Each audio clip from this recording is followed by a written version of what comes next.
First, China's central bank unexpectedly cut 2 key policy rates on Tuesday in a move to boost the economy. The People's Bank of China trimmed the interest rate on the 1-year lending facility loans as well as short-term rates. The move comes as China posted economic data for July.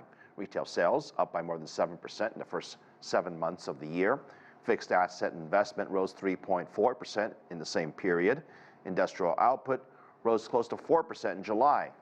All this while urban unemployment stands at 5.3. In July, the national economy continued to recover. The production and demand were basically stable. The service sector maintained fast growth, with modern service industries demonstrating sound momentum of growth. The Statistics Bureau said it expects the economy to be stable in the second half of the year, helped by the recent government measures to support infrastructure construction, the private sector, and foreign trade. And for more on the Chinese economy, Yan, a professor at the economics at Willamette University, joins us again. Good to see you, Professor.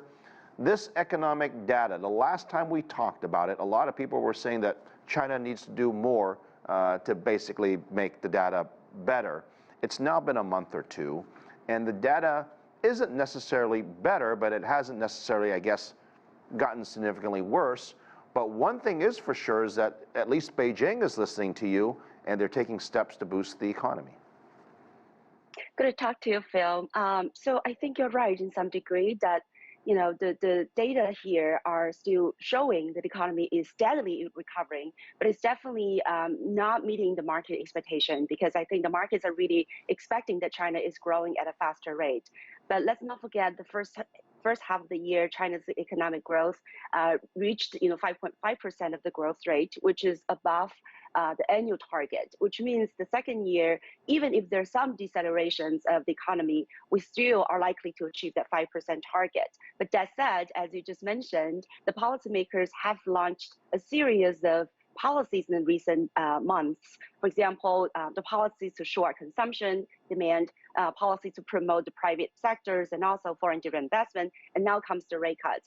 And the market also expects that the PBOC may continue to cut rates, especially the 5-year lending, the private loan rate, to continue to shore up the property sales and so on and so forth. So I think, again, we need to take a balanced look. The economy is steadily growing, but the momentum seems to be a little bit slowing down. And I think the government is taking a very close look and continue to monitor the economy. Imports from China, going into China, have been a little bit weak. And you could argue two things. One, the domestic economy maybe isn't as optimistic as they were, so they'll purchase less, thus there's less imports. Or the rest of the world is weak, and they're simply ordering less from Chinese factories, which again would cut down and explain the weak import numbers. Which one is it, or is it both? I think you're right on both sides. I think the global demand has been weakened, largely because the efforts to raise interest rates to fight inflation in all these advanced economies. So that's why you see China's exports has pretty much declined in July. But although the whole year so far, I think the export has risen by 1.5%. And in terms of imports, yes, I think that also indicated relatively weak domestic consumption, and there are many signs seem to reinforce that. For example, the credit expansion in July has been, a historical record low, and there are some, I think, commentators also point to the deflationary pressure. But I think when you look at the core inflation, for example, when you remove the energy prices, the food prices, especially the pork price, which has gone down by 26% in July, then we see the core CPI has gone up by 0.8% in July. So I think it's too early to call deflation in China. But definitely, I think when you look at the retail sales, that indicated that this month, in July, the retail sales grew by 2.5%, which is lower than the 3.1% back in last month. So there are some signs show that we definitely can boost the consumers' confidence and their spending a little bit more. Professor, we have been talking about weather quite a bit here on this network, and obviously we care about the weather, but there's an impact to the economy. You've had 2 typhoons slam into China, causing a lot of damage. maybe not necessarily in terms of infrastructure, but certainly displacement of perhaps orders or trucks or cars, whatever it may be. Is there an impact from all the weather-related issues in China that we might see in the coming months? Absolutely. I appreciate your holistic, sort of perspective on this. And I'm in China. I was in Beijing. There was, also flood in the northern part of the country, and the southern part of the country, of course, there was battered by, typhoon and so on and so forth. And definitely that weather events do not just, appear in China, but also elsewhere in the rest of the world.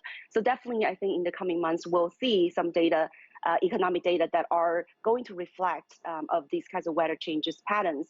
And so I think that all the more point to the significance, right, of the importance of promoting green industries, green energies, and so on and so forth. And I think one thing that, the bright spot of all this economic data is, how China is making headways in terms of, generating EVs, for example. China now becomes, one of the largest countries in exporting and producing EVs.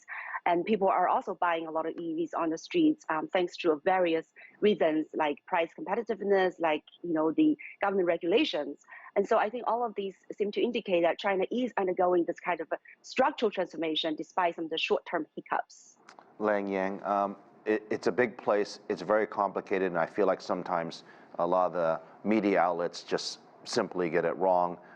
But of course, we're learning every day. Thank you very much, Professor.